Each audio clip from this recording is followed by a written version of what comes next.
All right, and welcome, my friend, to the next episode of Red Delta Project Podcast live feed Q&A, helping you be fit and live free. My name is Matt Schifferly, and today's is another little bit of my bonus impromptu episodes that I've been coming out with a little bit more these days. I always try to do these live streams on Saturday afternoons, but I just got so much stuff to say, so much content, so many ways to help you out these days that I like doing these a little bit more frequently, and I just kind of am throwing it together when I can find the time.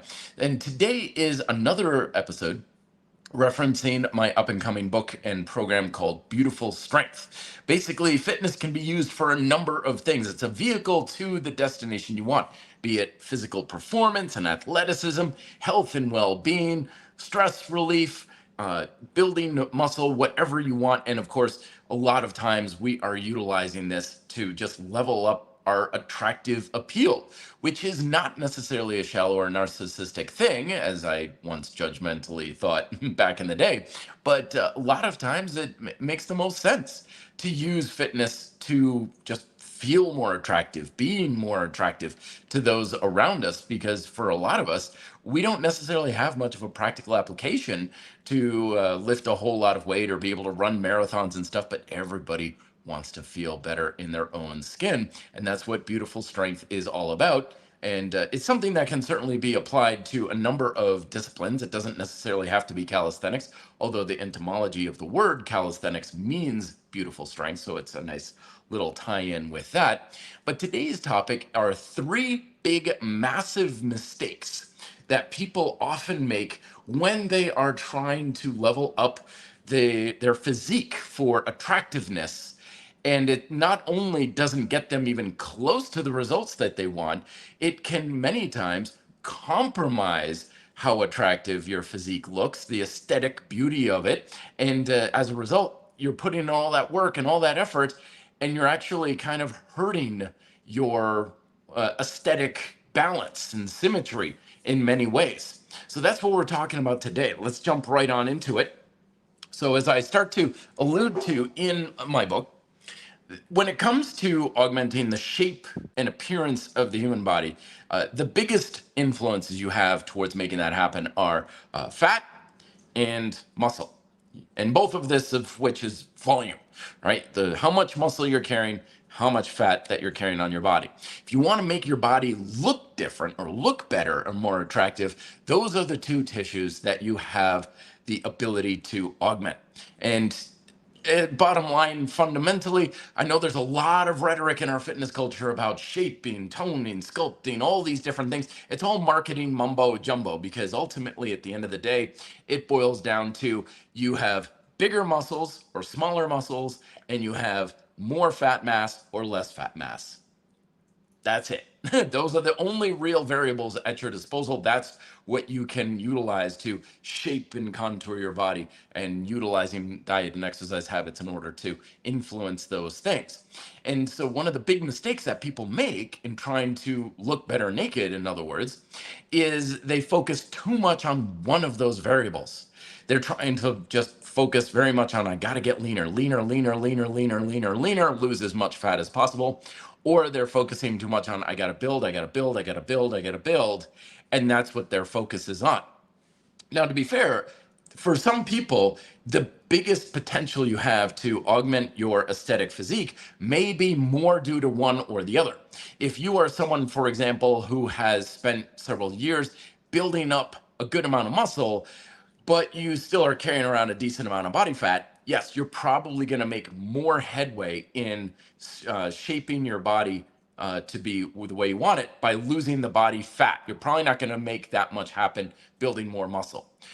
Conversely, if you are someone who is very lean and already pretty lean, and you're kind of lacking a lot of shape or sculptage, if you will, if you want to coin the term, then you're probably going to make more headway trying to build more muscle. A lot of times when people are talking to me about skinny fat, muscle is more the thing to focus on. And outside of those types of extremes, most people are better off with a combination of the 2, because the shape and the aesthetic appearance of your body in pertaining to diet and exercise boils largely down to just those two things and the balance between the two. Moreover, most of us are playing the same game. Most of us are just trying to build more muscle and lose some body fat. And to a degree, some may be more on one side than the other, but it's not like you're going to naturally have the body you want just because of one or the other. So the biggest mistake that people often make is they're just focusing way too much on one and ignoring the other. A lot of times guys will be like, get jacked, build muscle, more muscle mass, got to get bigger, got to get jacked, got to get huge, got to more muscle. And so they're totally compromising their body composition as far as body fat goes. And it's like, oh, calorie surplus like crazy. And they're just eating like crazy. And basically, yeah, you're building some muscle, but you're also just getting fat. You're just flat out getting fatter. And there's no guarantee you're going to have an easy time losing it, or it's either going to be practical for you. So it's like, great, you're bigger, but you're fatter too. And some circles, they call this like shirt on big. Like, yeah, you've got a physique that looks great and is impressive and is very much like, oh, okay, they're very strong. But once you take your shirt off, sometimes you're like, oh, well, okay, I guess aesthetically, it's not quite as alluring because you've got basically a beer belly or a gut going on and stuff, and that can compromise those sorts of things. Like, sure, you've got bigger arms, but you're also bigger in other areas that may not be all that aesthetically pleasing for what you're looking for if you're looking for a more athletic style of sculpted physique.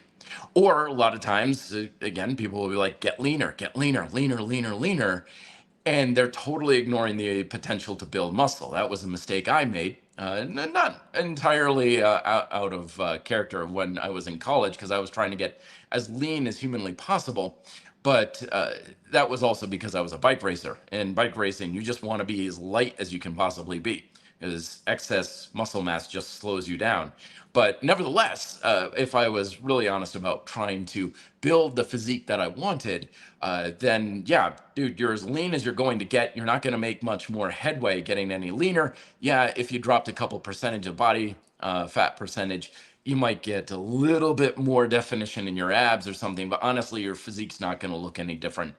No matter how much leaner you get, your physique transformation that you're looking for is going to come from actually building up some muscle. And that's exactly what happened when I got out of college and I stopped being so much the cardio junkie and started to actually put on some muscle with some lifting and stuff. And that made a much bigger difference in the shape of my physique than just trying to get as lean as possible.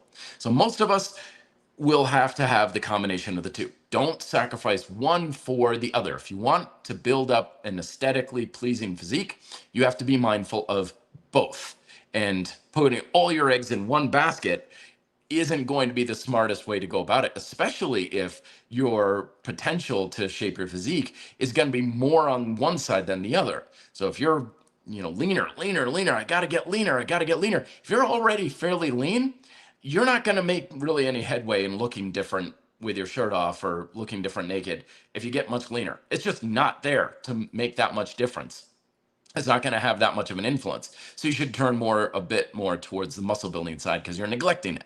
And vice versa on the other side too. If you're like, I want to be an aesthetic physique, I want to have muscles, I want to show off some gains and stuff. It's like, yeah, but if you're just flat out getting yourself overweight because you're in a perma bulk, then that's going to compromise you a little bit, and you should be focusing a little bit more on potentially fat loss. Because a lot of times when we're looking for the physique that we want, if we're lean, you're going to look leaner if you build some muscle. And if you already have some muscle, your muscles are going to look bigger if you get leaner. And so the aesthetic qualities we're looking for are sometimes not from the thing that we're obsessively following. It's not being able to look impressive from a muscular standpoint is not always about building more muscle. Looking a lot leaner and having shape and tone and all that sort of thing isn't always about just less body fat either.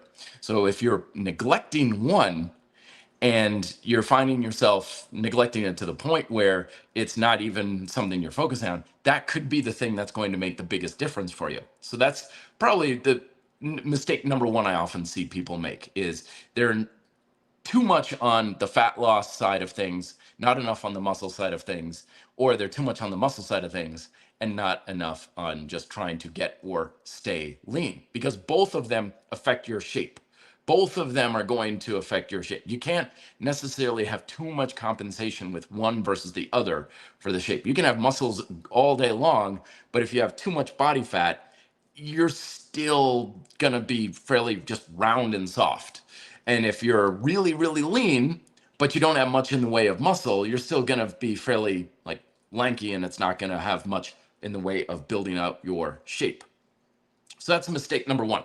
Mistake number two is using a very limited influence on each.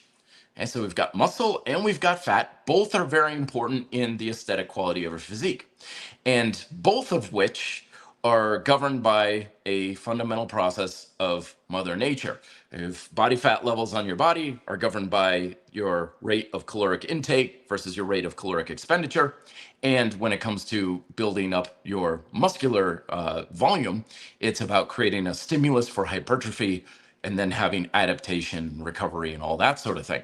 And a big mistake a lot of folks make is that they will focus on a very narrow set of influences for each. Because when we're looking at understanding it's about a fundamental process that's always ongoing, we recognize that it's not because of a certain food or a certain exercise or a certain even type of tool that you're using or something. But that's the mistake that a lot of people make. So if you're, for example, okay, I'm going to lose body fat, I'm going to get myself much leaner, and I'm going to put all my eggs in the dietary basket. I'm just going to do that. And by dietary basket, I mean I'm not going to eat processed foods anymore. I'm not going to eat sugar anymore, or I'm going to do intermittent fasting, or what have you, or I'm going to do cardio, lots and lots of cardio in an effort to burn lots of calories. Or when it comes to building muscle, like, okay, I'm just going to always push to failure, or I'm going to follow this special program and do high volume training, whatever it is, right? Whatever is your strategy is, if it's focusing on a very narrow thing, like this one or two things, recognize that while that thing in and of itself may be effective to some degree, it's probably not going to be effective to nearly the degree you need it to be, because your ability to regulate your body fat levels is down to the process of caloric intake versus expenditure. Your calorie balance, a lot of people refer to. Your ability to build and maintain muscle is down to the process of stimulus and adaptation. And recognize that it's a process. There's lots of pieces to that puzzle. There are a lot of influences to every physiological process. And when you focus on just one or two things, that limits you several ways. The first of which is that no matter what you're focusing on, no matter what you're trying to control, it's probably not going to do that much for you. Hey, yeah, sure. Focus on cutting sugar out of the diet. Great. Is sugar an influence to your calorie intake? Yes. Is calorie intake an influence to your caloric balance? Absolutely. So it can work. Will it work to the degree you want it to? Probably not, because it is an influence, but it's not that much of an influence. And especially if you're someone who's coming to the table where you're like, yeah, I enjoy my sweets and I had my, basically dessert and a cup from Starbucks every morning, and I started to really make changes and cut stuff out, then yeah, you're going to have an influence. It's going to have an impact, but it's probably not going to be that big a deal. Couple that with the fact that when you change one influence and you put all of your attention to that one thing, you're also leaving yourself completely unguarded and vulnerable towards compensatory habits from other things. So it's okay, I'm gonna get as lean as possible, and my sole strategy is to cut back on sugar. Okay, great. But now you're vulnerable to, well, I'm just going to pad out the rest of my calories with a lot more fat. Or I'm just going to have a lot more of foods that are, quote, sugar free, right? This happened with the low fat thing that I fell for back in the day. Anything that was low fat was, oh, suddenly that can't have an influence. That's totally free. And so I was eating all sorts of cakes and cookies and everything that was labeled low fat or fat free. I wasn't actually eating healthy. I wasn't eating in a way that was recognizing the process that was responsible for my results. I basically just put all of my attention into one variable that was nothing more than basically a marketing trick that companies could now use to sell me anything for Hey, check this candy out. It's fat free. Oh, that means it won't make me fat or whatever. So I was compensating by overeating in other ways because I had bought into the belief that the only thing that mattered was low fat or low sugar or organic or whatever, right? It's all marketing ploys. It's not necessarily based on anything that concrete. So the more you focus on one select narrow influence or a set of influences, particularly in one area, the more you're dramatically limiting your potential. Because instead of having a multi influential approach, which I often talk about being far superior, not only for getting much better results, but it's also a heck of a lot easier to maintain those results. Because when your ability to manage your calorie balance or create an effective stimulus and adaptation cycle to build out your body, when you've got like 5 things in your wheelhouse that you're working on, you don't have to take any of them to an extreme, which makes it a lot easier on mind, body, and lifestyle to maintain. And you collectively have a much bigger influence on that process because you have more things that you're doing, more things that you're using. So it's like having multiple players on a sports team who are pretty good, and the team is kicking butt all over the place versus the one team out there where all the players are terrible except for one person who's the best in the league. You want to have a bit more of a holistic approach where you are collectively utilizing multiple habits and behaviors. And that's a lot easier to make a much bigger change happen. And it's a lot easier to keep that change because if you're like, oh, I've got to like, my only play that I've got to be as lean as possible is cutting sugar out of my diet. And before you know it, you're like, okay, are strawberries okay? Oh my gosh, look at all the sugar in these strawberries. And oh my gosh, there's sugar in carrots. I can't eat carrots. And you're picking carrots out of your salad at the restaurant. And you're like, now you're putting a lot of attention and effort into small little trivial influences that ultimately don't matter. But you feel that they do just because that's your only play that you've got. That's the one trick you have is limiting sugar.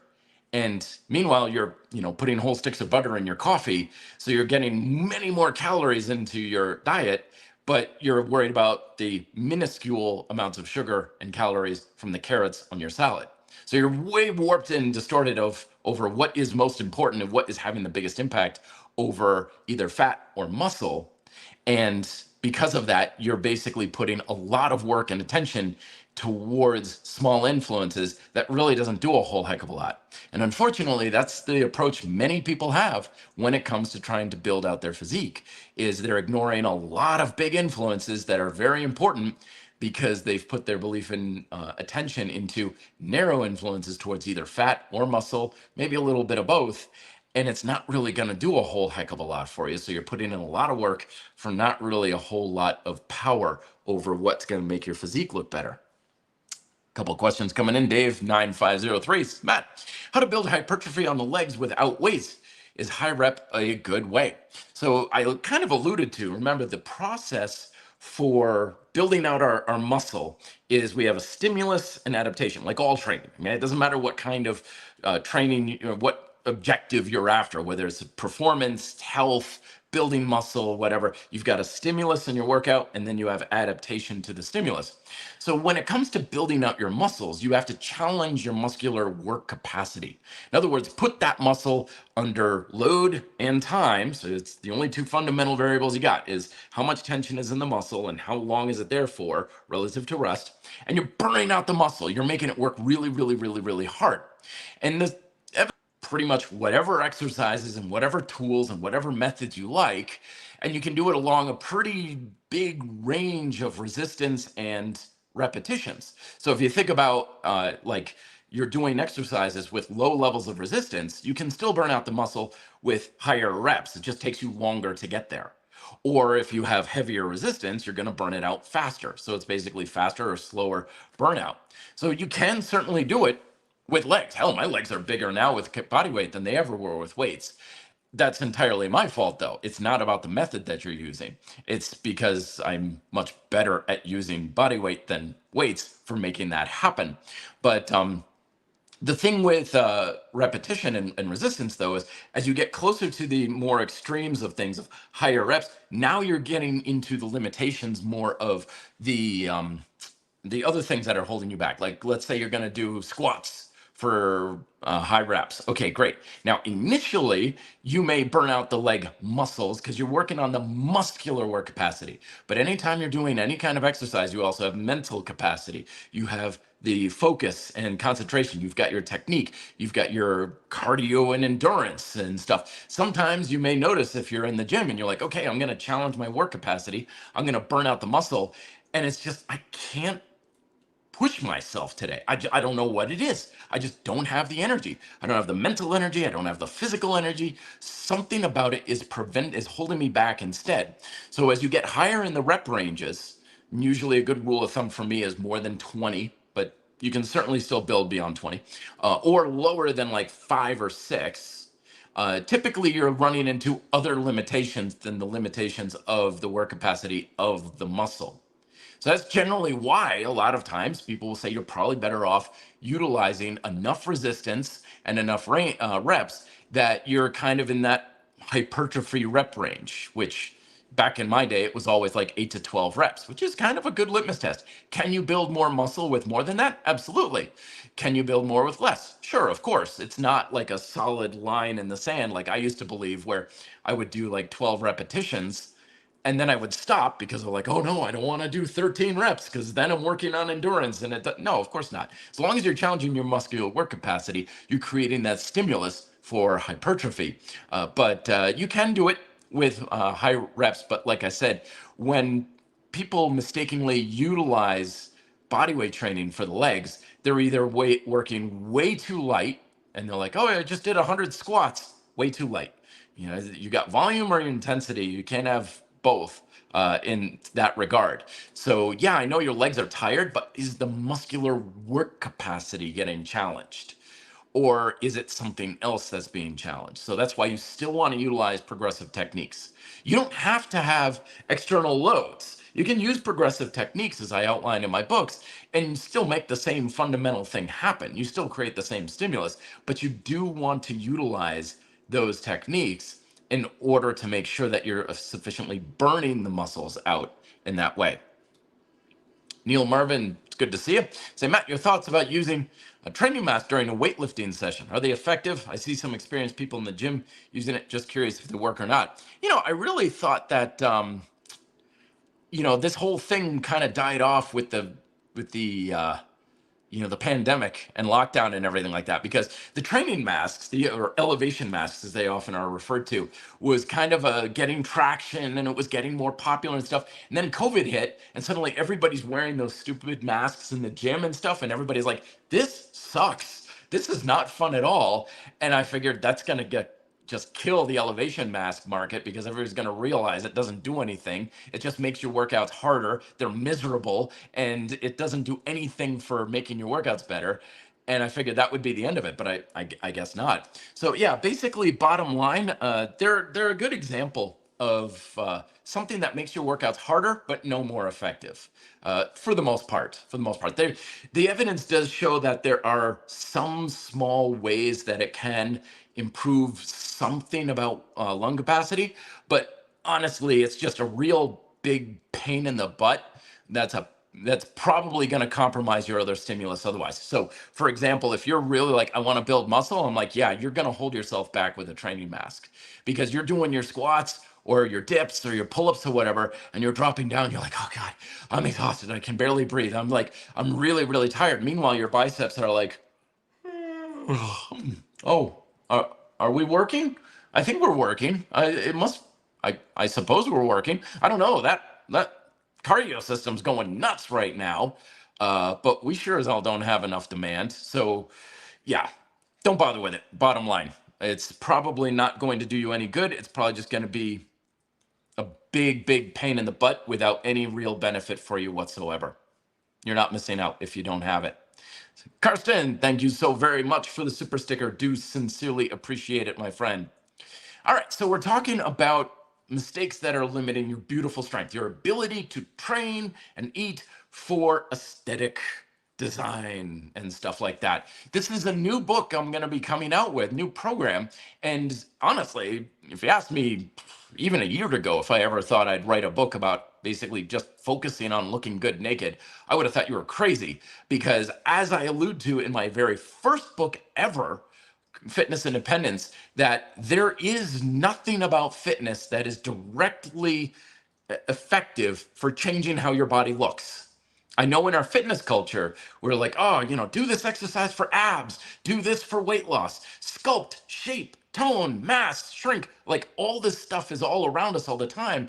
So this idea that fitness is a effective way to directly change the aesthetics of the human body, this idea is everywhere, but it's not a concrete idea. It's almost all marketing mumbo jumbo, which doesn't mean it's bad. I love the fact that the bodybuilding revolution back in the 70s and particularly the 80s really got a lot of people working out and watching what they were eating who had no interest in health and fitness whatsoever. But at the same time, we have to recognize that there's no such thing as anything about diet or exercise that directly changes how your body looks. Nothing at all, at all. It is a complete myth. It's all marketing. But that doesn't mean that you can't do it. I'm just saying you just can't directly do it, right?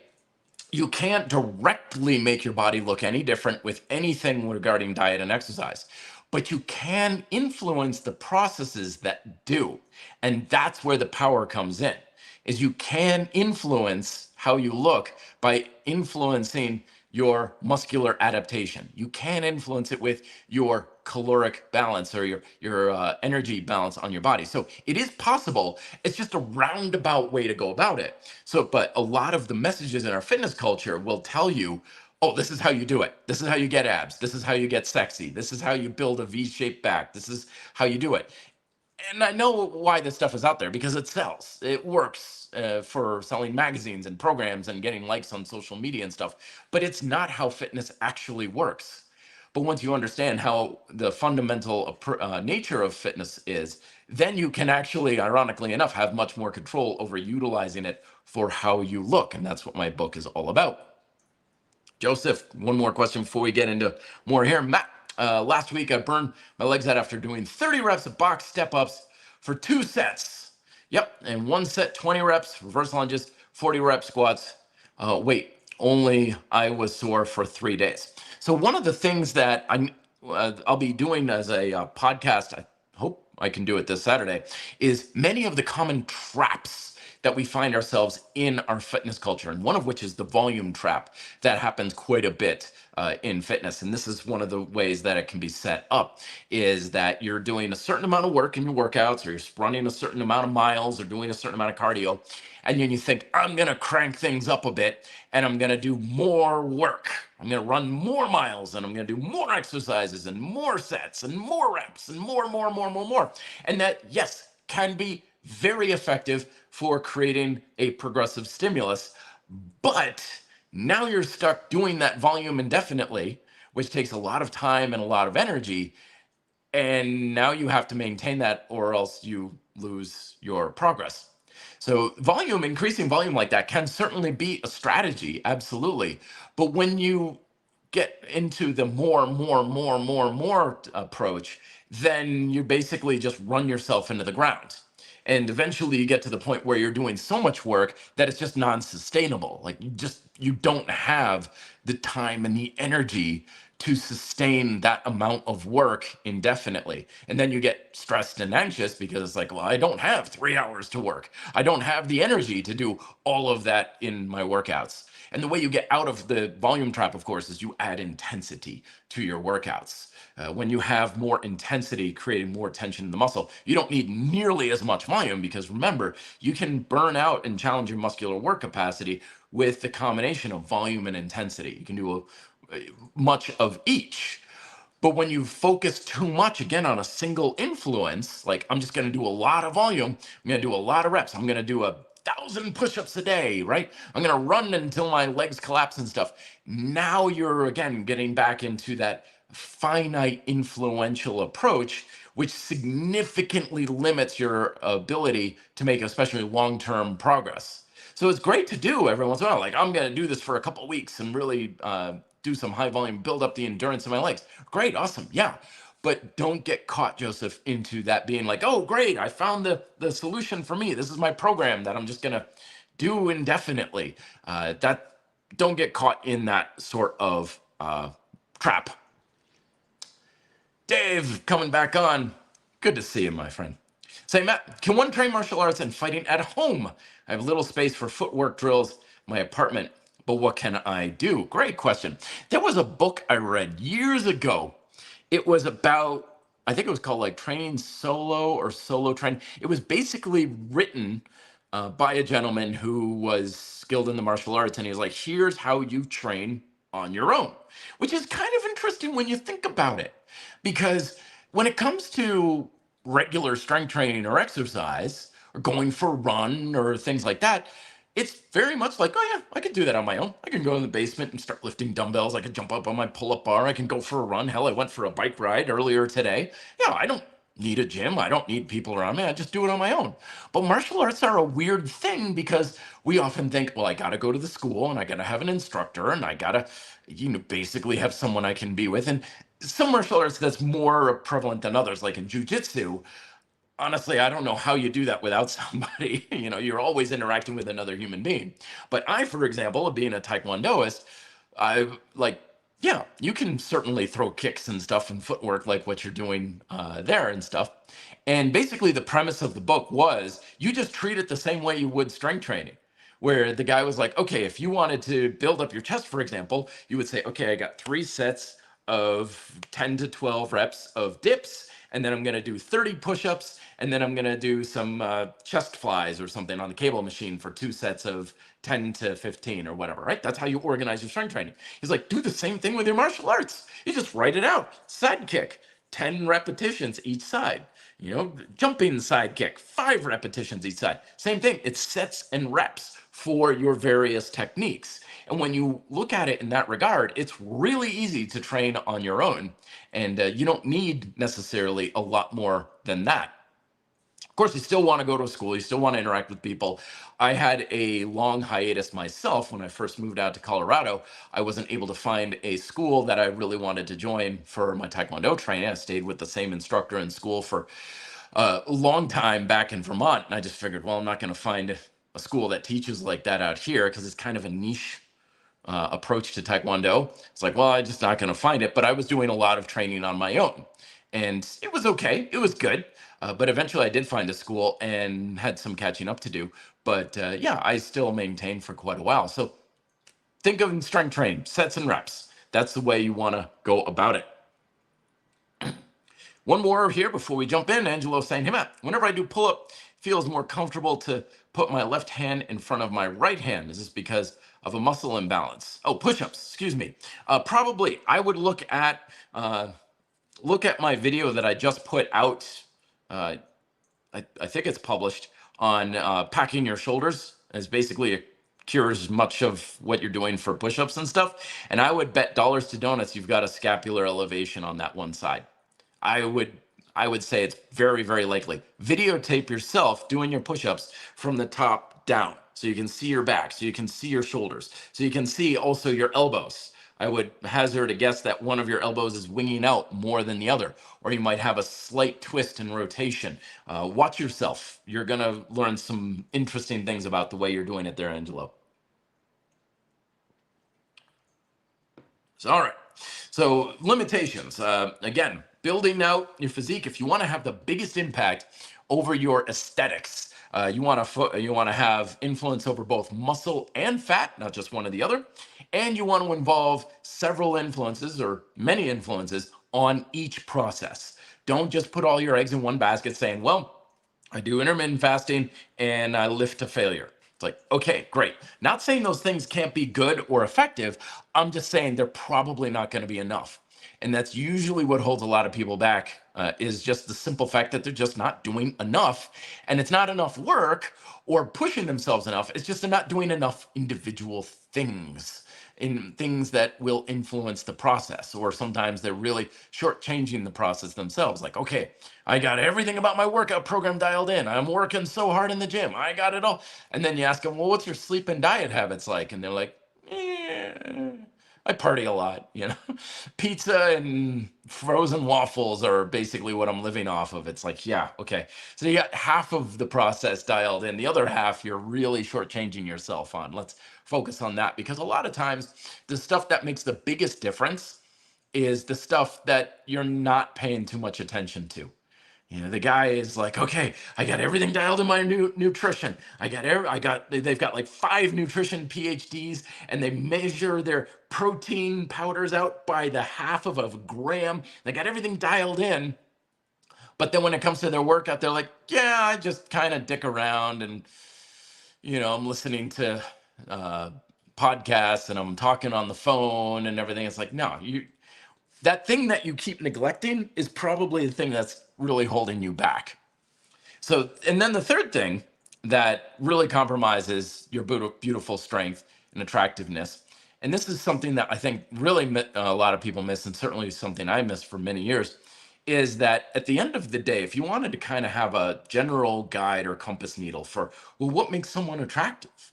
Like, what makes something, look good or seem good or attractive to others around, is that it's just natural for animals, but especially humans, to just be attracted to health, good health, healthiness. And so we're often thinking, well, I'll use fitness to get healthier. And if I've got six-pack abs and broader shoulders and look like a Venus or an Adonis, then that means I'm healthy, and then I'm going to be attractive.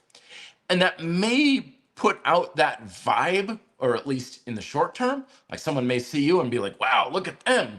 However, when it comes to really developing our overall attractive appeal, we want to have a bit more of a holistic approach, where we're improving the health of mind, body, and lifestyle. That's what Red Delta Project is all about, because you can have shredded abs for days, but if your posture is terrible and you're limping around and you're always complaining about your lower back, and your development of your muscles is way off, like big upper body, skinny little legs kind of thing, all these sorts of things convey subliminally not healthy, not the most balanced ways. Like, okay, that person is trying too hard, or they're compensating for something, or they're going about it with unhealthy intentions, like a neediness, if you will. Same thing mentally, right? It's like, okay, I'm trying to eat healthy. I'm trying to really have a good, healthy diet. But if you're always stressed over food and anxious about food, and your whole afternoon is ruined because you had a cheeseburger for lunch, people again pick up on, like, okay, that person's not very healthy mentally about something. Like, they're really, really like surly kind of thing. Old gym owner, back in the day, she always referred to this idea of spiking. She's like, you're walking down the street and you just see somebody, you can just tell that there's something about them that's repelling you. It's like, okay, I don't want to mess with them. Not out of fear. It's like, yeah, I don't want to talk to that person. And it's like they're spiking, their energy, their vibe is spiking. They're pissed off, or they're anxious and stuff. And that's something that I struggled with for a long time myself, because I was always like spiking energy, and I was always like, no one ever wants to talk to me in the gym. Everybody always stays away from me. Meanwhile, I had other trainers who I worked with, and some of them were friends. And it's like, people come up to you and they talk to you all the time. What are you doing? They're like, oh, no, I'm just being me. Like, I'm just friendly. Like, hey, how's it going? Smiling and open and everything. Meanwhile, I'm all like, kind of thing. And when it comes to developing attractiveness, you can have the body of an Adonis or a Venus, but if your mental state is really not so attractive, it's still going to repel people. They're going to be like, okay, they look great. Take a photo, and that's all you're going to get. And the same thing goes for lifestyle too. Right? Do you have a healthy lifestyle?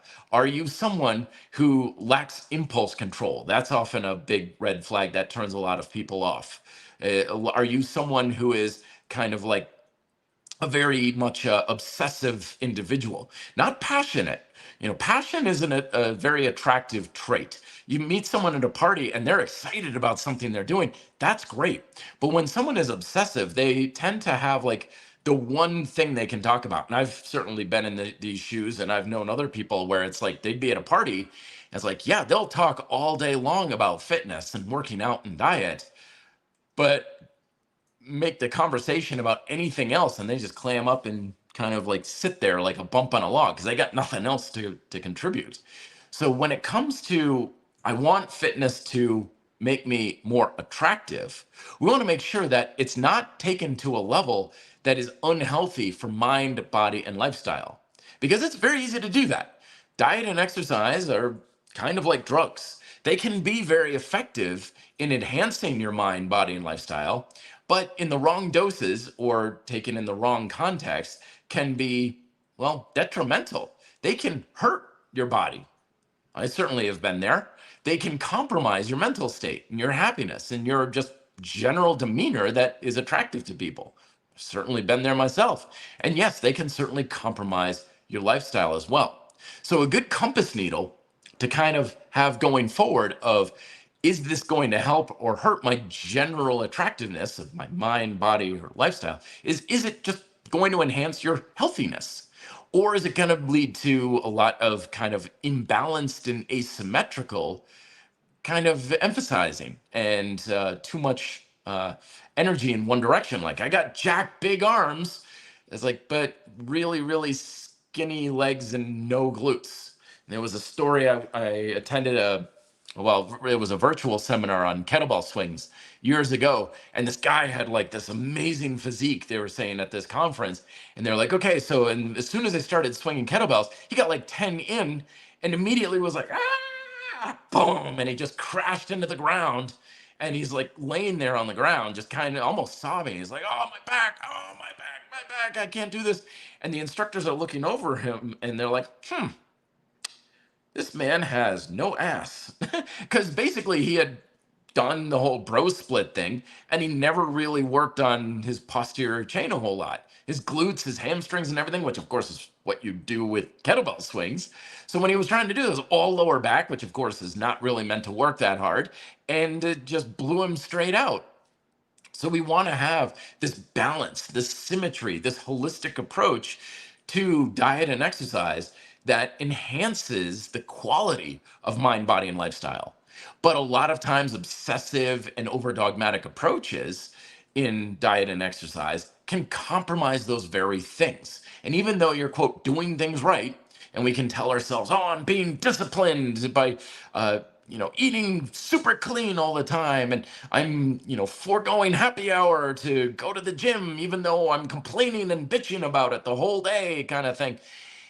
It seems like we're doing the right thing, but when it comes to leveling up your attractiveness, it's actually compromising it.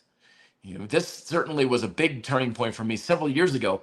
Again, it's a social group that I got into, spiking a lot. I've got to be super strict and super disciplined and everything like that. And I just kind of turned a corner a little bit. And over the course of like several months, and friends of my friend would come up and they'd be like, what happened to Matt? And they'd be like, why? It's like, he's just fun now. Like, he's fun to be around. We like him now. He's not just someone who's dragging along for the party. Like, oh, okay, Matt, how's it going? All right, I guess glad to see you. People actually were like happy to have me around because I wasn't surly and I got to be super focused and disciplined and working hard all the time. They're like, honestly, and it's not that they're trying to compromise you or anything like that, but it's like, we don't care if you've got perfect abs. We just want you to be happy. We're glad that you can be a little bit more carefree and relax a little bit more. Now you're actually fun to be around, which of course made me more attractive in the group because my demeanor had changed, my attitudes had changed, my basic approach to life had been changing to that point where I wasn't taking things nearly as seriously and fearful and anxious all of the time. So when it comes to your diet and exercise habits, yes, definitely push yourself, challenge yourself, have discipline. Discipline is about making choices, not necessarily following along with the program. And more importantly, have fun, folks. the most attractive people in the world are the ones who are smiling, happy, and having fun much of the time. And that was always my biggest thing is it's like, you never smile, man. You're always like surly and things. I'm like, I'm just very serious. I'm focused and everything. It's like, yeah, well, you lighten the frick up, please, because you're driving everybody crazy here, right? So when it comes to leveling up your attractiveness, it's much more than just muscle and fat. Muscle and fat is all about the shape, the physical side of things. But of course, there's the lifestyle aspect of it, there's the mental aspect of it. And if your pursuit of the perfect body is compromising your mental health and your lifestyle health, and you're not having fun, you're probably doing more harm than good. And I've certainly seen this happen where people who were obsessed with diet and exercise and they just couldn't let their proverbial hair down. And it's like, okay, they're fun. Yeah, that's okay. But honestly, if they weren't here at this party, I wouldn't miss them, kind of thing. Meanwhile, the person over there who's like really just more of the life of the party, it's like, oh yeah, they're great, and they're the ones with getting the dates. They're the ones with more of the friends. They're the ones getting more of the attention because they're just fun. They're just happier about things. They're not letting their fitness habits get in the way, if you will. It's not compromising the health of their mind, body, or lifestyle. Couple last questions before wrapping up here. Dave 9503 saying maybe using isometric and then finish up with a few high rep dynamic sets. That's a very good strategy that I like to use with isometrics. So isometrics and dynamics work extremely well to challenge your muscular work capacity. And you can do it either way. You can do your normal dynamic exercises. So let's say you're doing, your lunges, your squats and stuff, getting a pretty good burn. And then you go and you utilize an iso chain or a iso trainer or something like that. And you just really blast the mother living hell out of your legs for a couple sets of 20 seconds, let's say. Yeah, that'll challenge your work capacity.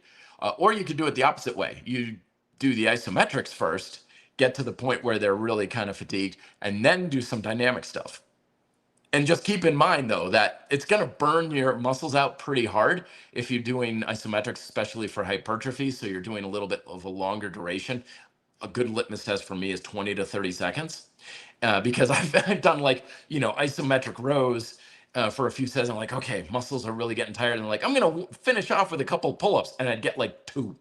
It's like, oh my gosh, muscles are totally burned out. So you're going to need a lighter dynamic exercise than you're typically used to if you're doing the dynamic stuff afterwards. But it can certainly be a very good way to burn out and challenge that muscular work capacity. It's also just very humbling as well. All right, folks, I'm going to take off, but thanks again for listening as well. I'll keep you posted on my new book and program that'll be coming out hopefully before too long. Beautiful Strength, utilizing diet and exercise and fitness to basically level up your level of attractiveness. Still working on the subtitle. I don't know. There's a lot to figure out about this sort of thing. These things are always evolving until I hit the actual publish button, but I will keep you updated. And again, all the information that will be there will be here in the podcasts. So make sure you subscribe to the podcast if you're listening to this on audio. Subscribe to Red Delta Project YouTube channel because everything in that book is going to be coming out here first. The book is just a way to collect the information so it's easier for you to consume in one shot. But I never hold anything back from you. I'm never going to be like, oh, all the good information is behind the paywall or anything. No. The paywall is all about convenience for you. Everything that I've got to make the biggest difference in your health and fitness is going to be here absolutely free. Just make sure you're subscribed and you got the notifications and all that sort of thing turned on so you don't miss anything, because I don't know when it exactly is going to be coming out with the next great breakthroughs and stuff. But nonetheless, I will talk to you next time. Remember, this Saturday, hopefully I'll get that podcast out. Keep an eye out for it, 2:30 Mountain Standard Time, because I live here in Denver, and that is the top traps and cages that are encouraged by our fitness culture for you to stay limited with, and I'll be addressing those as well. Thanks again, everybody. I'll talk to you then. Be fit and live free.